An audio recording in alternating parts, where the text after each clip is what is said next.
মানমারানির ভাই শ্বশুর গুদে মারালি রে বেটা। তুই মাথায় শুকনো বাজ করাম করে পড়বে দেখবি। আল্লাহ রে এখনই কল্লা মুচড়ি গিয়ে ফেললি না, শালার পিঠে কুঁকাক করে কি লিখবো। গুদে মারালির ভাই তো মরবি শুই দেখবি। কি করে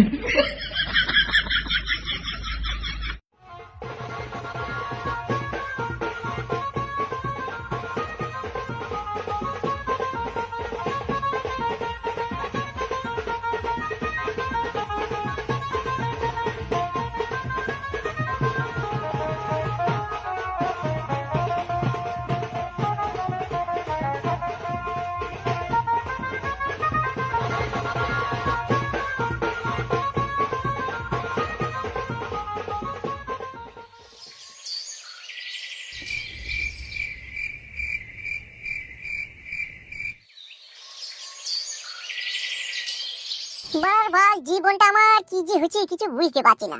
কখনো ফেদা পটকা বুমের মতো পটাম করে ফেটে গেছি, কখনো বড় টিগলি বুমের মতো পিটিক করে ফুটছি, কখনো বড় চকলেট বুমের মতো দুম করে ফেটে গেছি, কখনো ফেদা ফোঁস হয়ে গেছে।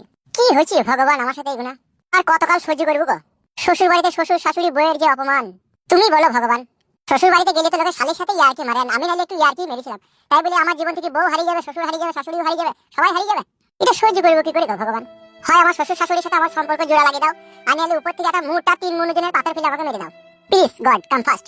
এ ফুটু বন্ধু, মা শ্বশুর বাড়ি থেকে বাড়ি কবে এলি রে? তুই তো শ্বশুর বাড়ি থেকে বাড়ি কবে এলি? এ আমার বউ আর আমি 12টার সময় এলাম। তোর বউ এসে তোর সাথে? হ্যাঁ, তো বউ এসে না কেন, বউ এসে তো। সত্যি ভগবান, তোমার কি লীলে খেলা? কি হইলো কি বে? সত্যি করে তোর বউ তোর সাথে এলো? এই তা আসবে না বা শ্বশুর বাড়ি বেড়াইতে গিয়ে তো বউর সাথে করে আসবে না তো কে আসবে? আমার তো বড় বউর সাথে আসেনি। বল মিচি করে লয় রে ভাই, সত্যি করে কেন আসেনি কেন তোর সাথে তোর বউ? কি আর বলবো বড়া, বল ভাল লাগে না সব দুঃখের কথা বলতে। কি হয়েছে কি রে বড়া, বল না খুলি খেলে।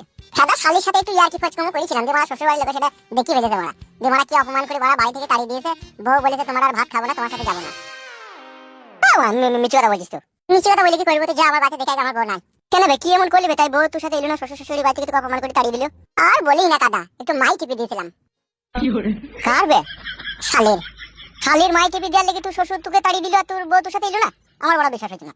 অবিশ্বাসের কথা রে ভাই, কি আর করবো বল। আমার শ্বশুরটা শালা একটু হুড় কুচুদা, শালা একটু টেরে মাতালি লোক, হ্যারে বোঝে তা ফেরে বোঝে না, লম্বাই বোঝে তা আরে বোঝে না। আমারও তো বড় শালি আছে। আমার শালির মাই তো আমি আজ 4 বছর বিয়েতে 4 বছর যে কত মাই টিপিছি কোনো হিসাবই নাই। কি বলছি বে? কি বলছি বে?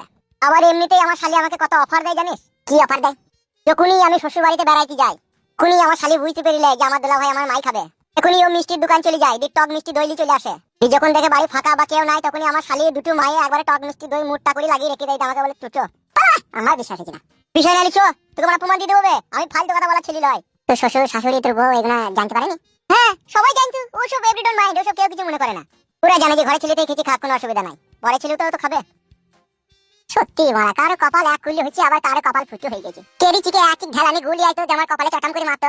পরে কি হয়েছে বল? গুপ পরে মারি উঠে হয়েছে বল। ওই একই কেস খাদা মানে আমি একটু শালির সাথে ইয়ার্কি ফচকমো করেছিলাম, শালিকে একা পেয়ে একটু মাই ফাই টিপে দিয়েছিলাম, এটা আমার শ্বশুর বাড়িতে জানাজানি হয়ে যায়। বউ তো মারার আগে এত গালাগালি দিয়ে অপমান করে তাড়িয়ে দিয়েছে, তার সাথে শ্বশুরও গাল দিয়েছে, শাশুড়িও গালি দিয়েছে, শালিটাও আমাকে অপমান করেছে। তুই শালির বয়স কত ছিল বে? 19 বছর রানিং চলছে। তাহলে তো মাই খাওয়ার উপযুক্ত জিনিস ছিল বে। আমার শ্বশুর বাড়ির লোকে তো বাগড়া বুগড়ু দিল কেন? এ বুঝাবে মাংমারানির ভাই দিকে বল, সব মূর্খ সুরক্ষ মানুষ হলে যা হয়। এগুলো যদি কোনো শিক্ষিত লোক হতো কখনো এরকম অন্যায় এরকম ভুল করতো না। তারা ভাবতো যে আমার জামাই তো খেতে খাক, আর আমার শ্বশুর শাশুড়ি মূর্খ লয়, ওই জন্য সারা হারে বোঝে তা ফেরে বোঝে না, অপমান করে তাড়িয়ে দিল বাড়ি থেকে।